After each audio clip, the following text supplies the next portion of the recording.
Hey everyone, hey Wellness Crew, and welcome to part two of the reading of Gate 14 and Gene Key 14.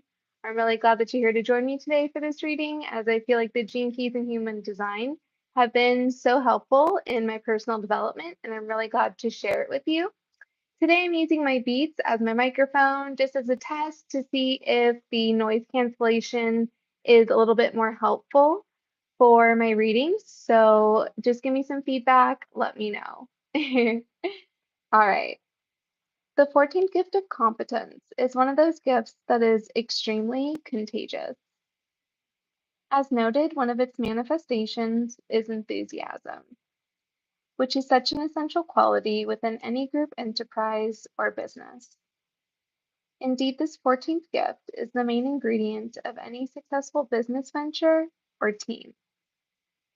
The enthusiasm that comes from this gift is the binding force that creates cohesion within groups. Those who have the 14th gift strongly activated in their hologenetic profile are often the driving force that can implement a particular vision or idea. Theirs is the gift of rousing the team spirit that is necessary to get an idea off the paper and into the world. It is also interesting to note that a competent team cannot contain members who compromise. All team members must be joined together in mutual enthusiasm for the same ideal. The programming partner of the 14th gift is the 8th gift of style. Competence also has a unique approach to everything. To be competent in something is to innovate new and exciting ways of tackling things on the material plane. The 14th gift also respects the unique and individual style and input of others. These people have real flair. They are not afraid of doing things in their own unique way, even though it may have never been seen or done before.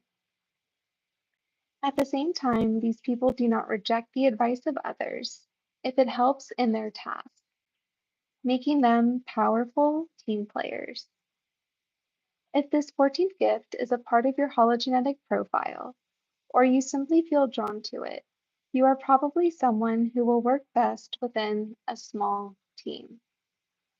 Whether you are the leader of the team does not matter. The only thing that matters is that your unique capacities are respected. These are people with an enormous capacity to work at something if they really love what they are involved in and those with whom they are working. In this respect, they are natural teachers of others, since they imbue people with a sense of their own independence and confidence. The 14th gift also has another latent power, the power of attraction.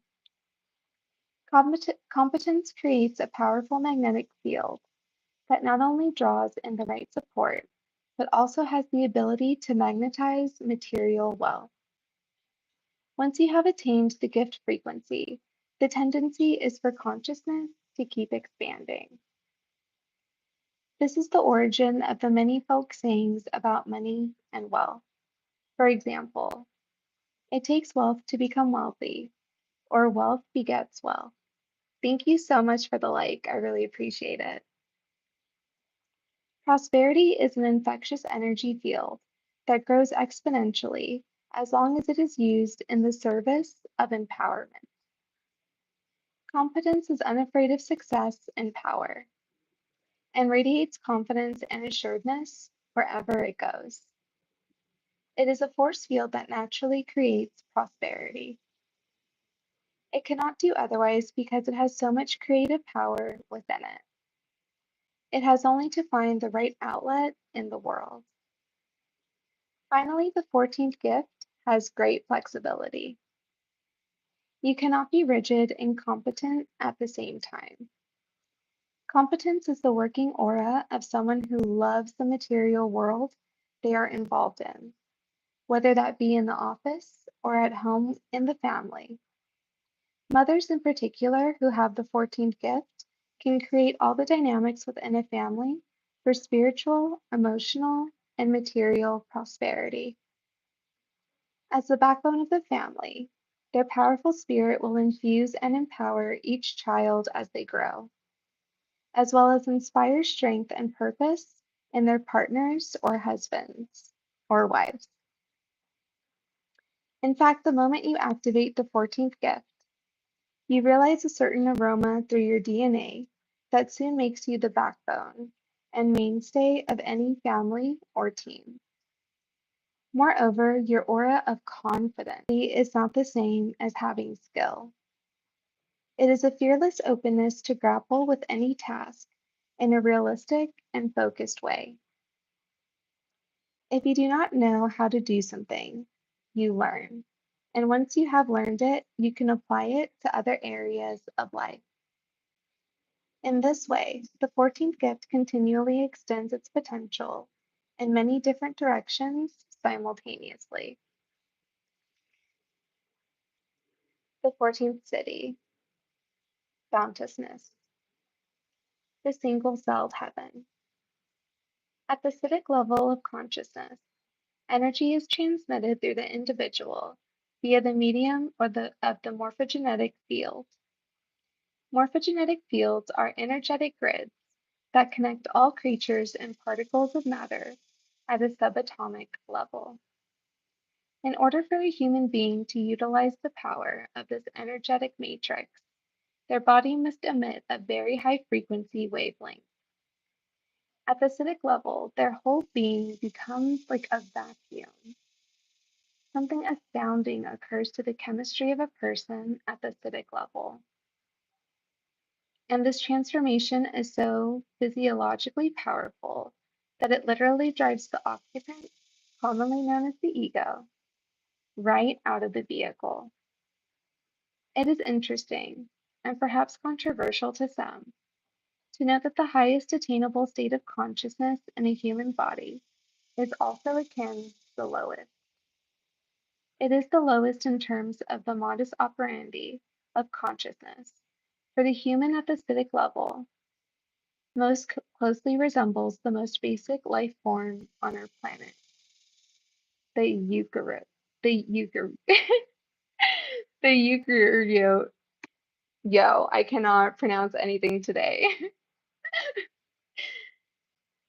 Eukaryotes.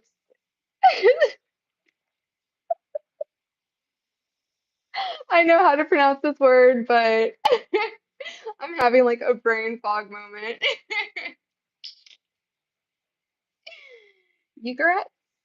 Not the same thing. I'm thinking Catholic right now.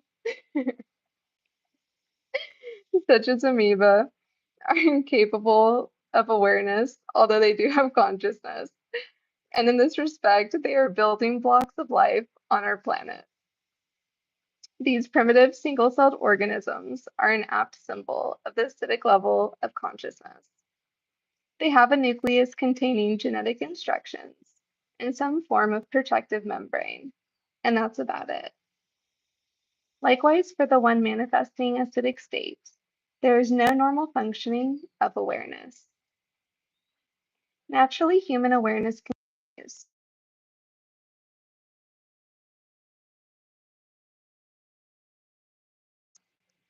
I was getting a phone call, sorry. Where was I? Only when called upon by outside stimulus. Otherwise, the acidic state is very similar to that within the amoeba. There are genetic instructions to be followed from within the nucleus, but other than that, there is nothing. Thank you so much, Pat. I really appreciate that. I know we all have our moments. I always laugh at myself. I think it's moreover than anything, I don't get embarrassed. I think it's hilarious. I love to laugh at myself, and I love when I get like stuck on certain words. If you were to see the spelling of this word, it is like so confusing, but it's really funny because I know how to say it. It's just again, brain frog. See right there, brain fog. It happens a lot with me. The 64 gene keys represent these genetic instructions within each human being. They form the archetypal alphabet that underlies the behavior of all humans. How clearly the instructions are followed depends upon the frequency of the vehicle and its chemistry. At the shadow level, there is a great deal of background noise to interfere with the instructions. This background noise comes from your past and the collective genetic past stored within your cells. As your genetic frequency moves toward the gift level, the noise diminishes as you begin to live less from your own past and more within each moment.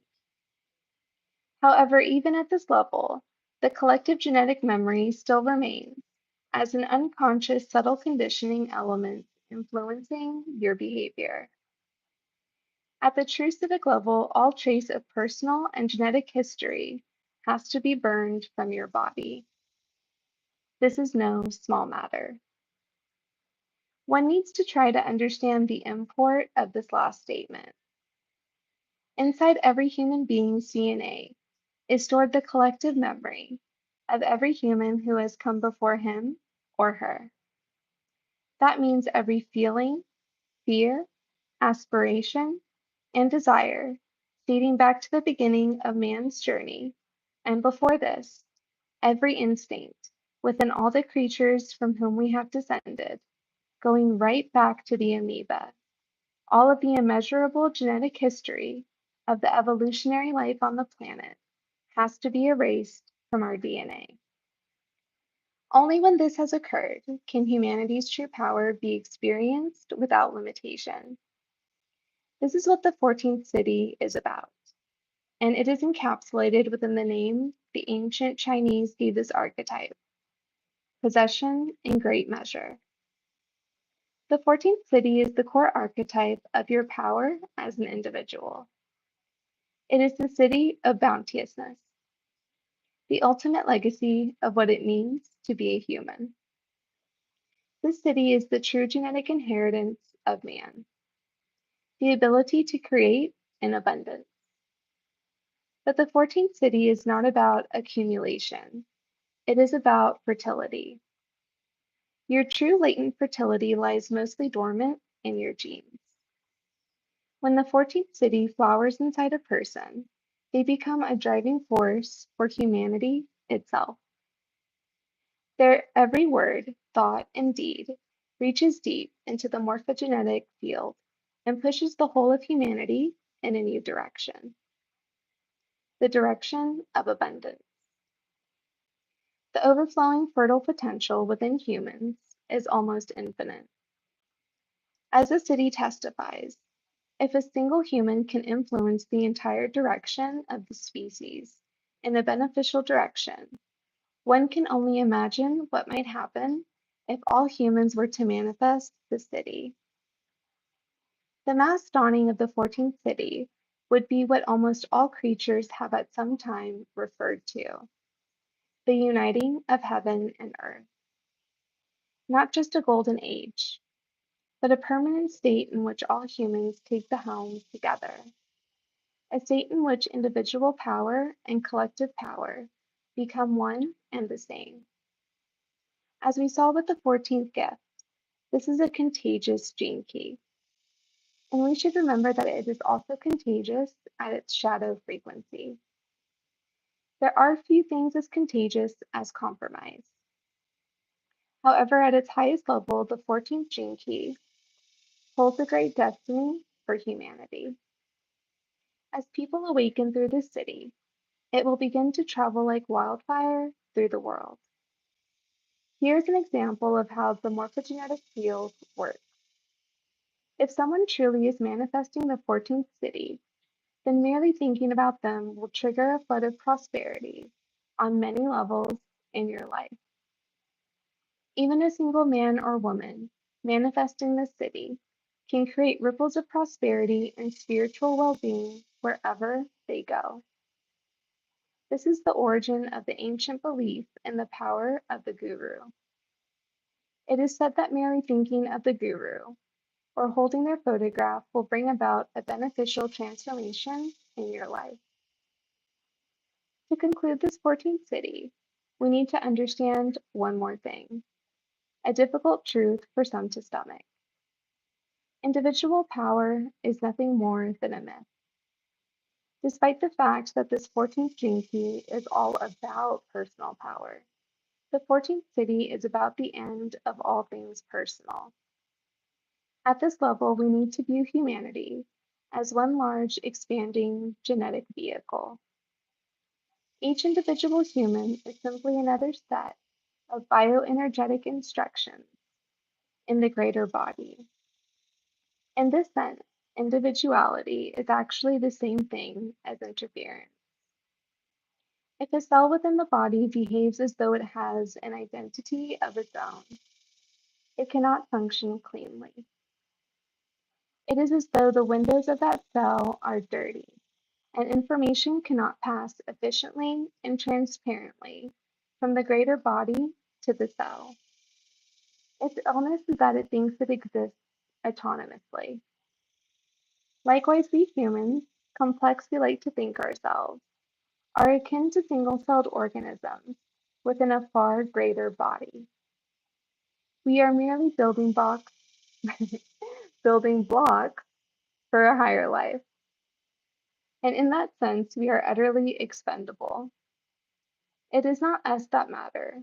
There is no us. There is only the Siddhic programming to create more and more abundance in every direction and at every level of consciousness. That is the true definition of bounteousness.